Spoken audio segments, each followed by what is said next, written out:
Selamat datang kembali. Hari ini kita mau bahas sesuatu yang mungkin kedengarannya agak aneh ya. Idenya itu bahwa stres yang sering banget kita anggap musuh lah ya, sebenarnya tuh nggak harus selalu buruk. Anda pernah dengar soal laughter yoga? Itu loh, yoga ketawa. Awalnya pasti aneh banget kan ya, berdiri sama orang nggak dikenal, terus disuruh ketawa bareng gitu. Canggung lah pasti. Tapi uniknya, tawa yang dipaksain itu lama-lama katanya bisa jadi tawa lepas beneran. Nah, jangan-jangan nih ada hubungannya sama cara kita bisa, membingkai ulang pengalaman stres kita. Kita bakal kupas tuntas bab 29 dari materi Brain Power yang ada bagikan. Fokus utamanya di bab ini adalah gimana cara kita memandang stres. Itu bisa, secara fundamental mengubah dampaknya ke badan dan pikiran kita. Jadi, ya misi kita hari ini bantu Anda biar paham gimana perubahan cara pandang ini bisa jadi senjata ampuh lah buat ngadapin tekanan sehari-hari. Siap? Kita bongkar bareng. Tentu. Tapi kita perlu akui dulu ya di awal, stres kronis itu ya memang ada sisi gelapnya. Nyata itu, kita nggak bisa nutup mata lah soal dampak negatifnya ke usus, terus peradangan, penurunan fungsi kognitif, sampai ke masalah kesehatan mental. Itu semua benar, udah banyak buktinya. Tapi yang menarik banget dari materi Anda ini yaitu tadi, cerita soal stres itu nggak berhenti di situ aja. Cara Anda melihatnya, perspektif Anda, itu ternyata megang peranan yang gede banget. Oke deh, sebelum kita masuk ke sisi terangnya nih, yang mungkin bikin kaget, kita singgung dikit ya sisi gelapnya. Kita semua tahu lah ya, rasanya tertekan itu nggak enak banget. Materi Anda kan nyebutin, dampaknya bisa kemana-mana. Pencernaan bermasalah, peradangan, jadi susah mikir, produktivitas anjlok. Bahkan katanya, cuma cemas mikirin stres yang bakal datang aja, itu udah bisa bikin kemampuan kognitif kita turun. Rasanya tuh kalau lagi stres berat, dunia jadi sempit gitu ya. Fokusnya cuma ke situ aja. Betul sekali. Itu efek-efek yang nyata kok, apalagi kalau stresnya tuh berkepanjangan gitu. Itu sebetulnya respons alami tubuh kita yang tujuannya baik awalnya, tapi ya jadi masalah kalau nggak bisa dimatiin gitu.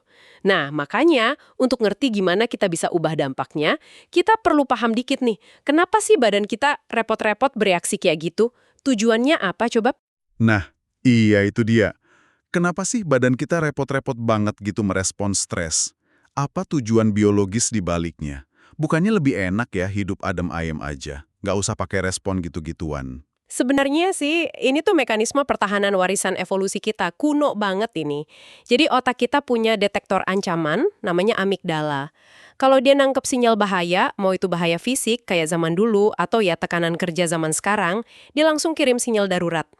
Nah, ini micu respons yang namanya lawan atau lari atau fight or flight.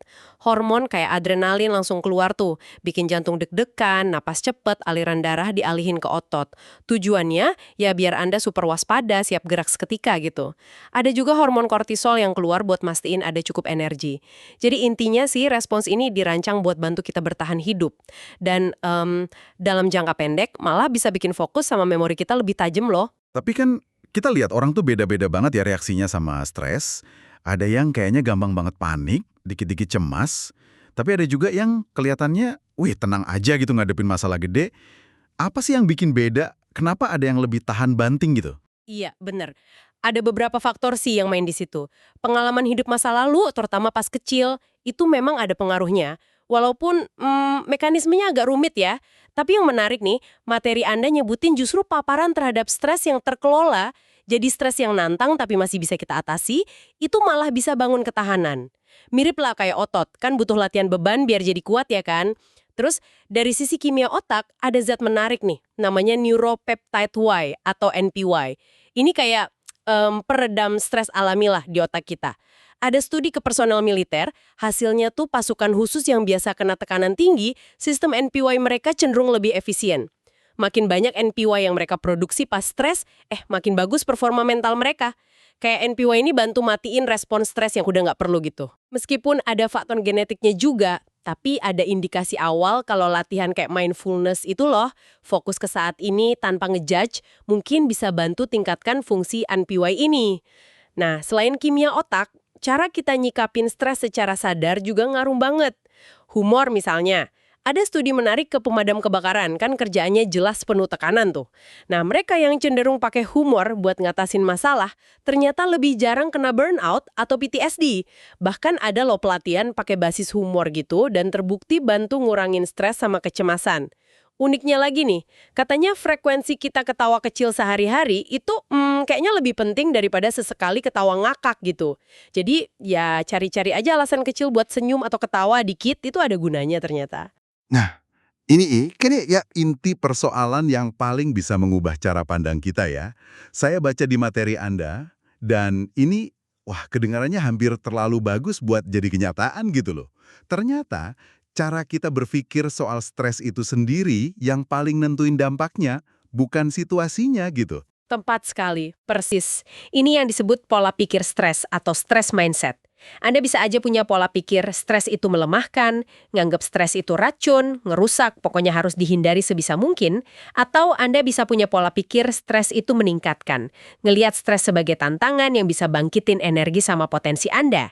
Nah, respons fisik yang sama persis, jantung deg-degan, napas cepat, tangan keringetan, itu bisa Anda tafsirkan jadi, waduh, gawat, panik nih, kalau pola pikir Anda negatif. Tapi dengan pola pikir positif, Anda bisa aja menafsirkannya jadi, oke, badan gue lagi siap tempur nih, energi lagi naik buat ngadepin tantangan ini. Beda kan rasanya? Tunggu dulu. Jadi keyakinan kita soal stres itu bisa lebih ngaruh daripada tingkat stresnya sendiri. Wah, ini revolusioner banget kedengarannya. Orang hasilnya luar biasa. Mereka yang ngalamin stres tinggi tapi percaya kalau stres itu nggak bahaya buat kesehatan, justru risiko kematiannya paling rendah, malah lebih rendah daripada yang stresnya rendah tapi yakin banget kalau stres itu buruk. Gila kan? Ini nunjukin betapa kuatnya pengaruh keyakinan kita itu. Studi lain juga nemuin orang dengan pola pikir stres itu meningkatkan, itu respons hormon kortisolnya lebih sehat, lebih moderat pas ngadepin tekanan. Dan ketika Anda berhasil ngelihat stres sebagai sesuatu yang meningkatkan, hormon stres itu justru bisa kasih manfaat loh. Perhatian jadi lebih tajam, memori jangka pendeknya nguatin, bahkan dalam konteks yang pas dan mindset yang benar, stres itu bisa micu perbaikan sel sama nyiapin sistem imun. Ada penelitian di hewan yang nunjukin stres terkendali itu bisa ningkatin pembentukan sel saraf baru di otak. Kalau kita percaya bisa bantu, ya itu yang terjadi. Tapi, jujur aja nih ya, pas lagi panik, dikejar deadline, atau ngadepin masalah berat, kan susah banget ya buat tiba-tiba mikir, oh ini bagus buat saya. Gimana tuh? Anda benar banget. Itu nggak gampang dan ya butuh latihan. Tapi kabar baiknya, pola pikir ini tuh bisa diubah.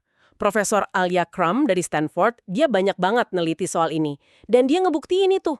Dalam studinya, dia cuma nunjukin video singkat aja yang isinya ngebahas stres secara positif ke para pekerja kantor. Hasilnya, mereka yang mulai ngadopsi pandangan positif ini, ngelaporin keluhan fisik terkait stresnya jadi lebih sedikit. Bahkan produktivitasnya naik. Jadi ini bukan sifat bawaan yang nggak bisa diapa-apain, bisa dilatih. Oke. Ini sangat memberdayakan sih. Kalau gitu, gimana caranya kita... Nah, Anda yang lagi dengerin di rumah nih, bisa mulai nerapin ini secara praktis. Ada langkah-langkah konkretnya nggak? Ada.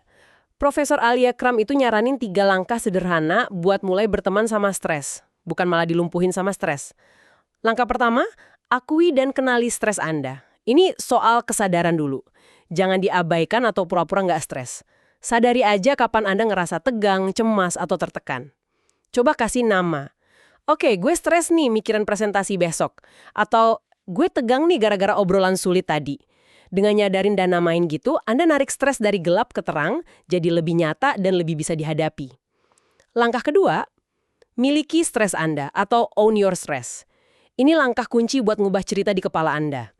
Coba deh sadari, kalau stres itu muncul karena ada sesuatu yang Anda peduliin. Anda stres soal presentasi, ya karena Anda peduli hasilnya bagus. Anda tegang soal obrolan sulit, ya karena hubungan itu penting buat Anda. Jadi, stres itu bukan tanda lemah, tapi justru tanda Anda lagi terlibat sama sesuatu yang berarti buat Anda. Nah, jadi pada ngerasa jadi korban, kenapa sih gue harus stres gini?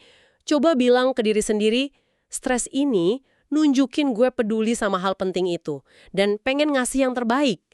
Ini langsung ngegeser posisi Anda dari pasif jadi aktif, jadi punya tujuan. Langkah ketiga, gunakan respons stres Anda. Ingat kan tadi kita bahas respons fisik stres, Jantung deg-degan, energi naik, fokus tajam.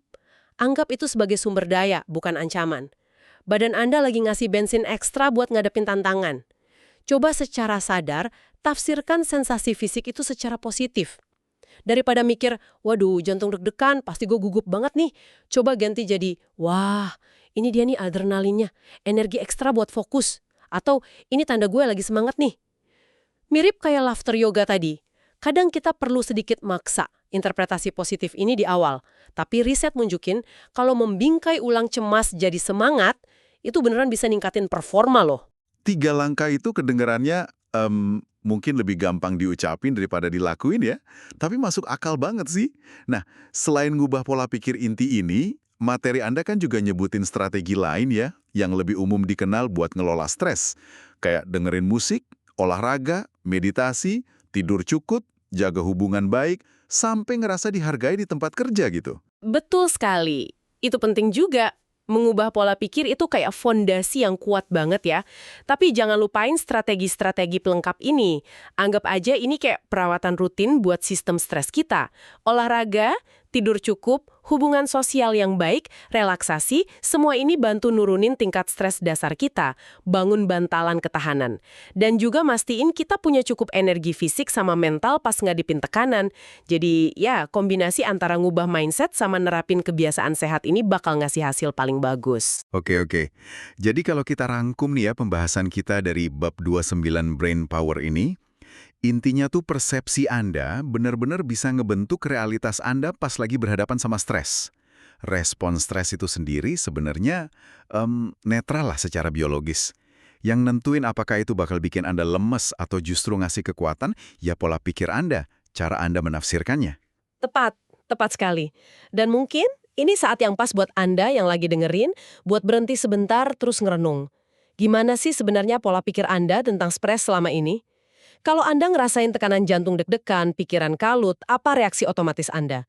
Melihatnya sebagai ancaman yang harus dihindari atau sebagai tantangan yang bisa bangkitin energi Anda?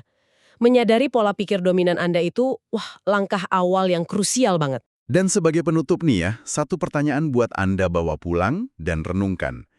Gimana kalau sumber stres terbesar kita itu sebenarnya bukanlah situasi di luar sana? Bukan deadline, bukan konflik, bukan ketidakpastian itu sendiri. Tapi, keyakinan di dalam diri kita bahwa kita nggak akan sanggup ngadepinnya. Mungkinkah dengan cuma ngubah keyakinan itu aja, kita udah bisa ngebuka potensi dan ketangguhan yang selama ini kita nggak sadari ada? Sesuatu untuk dipikirkan lebih lanjut deh.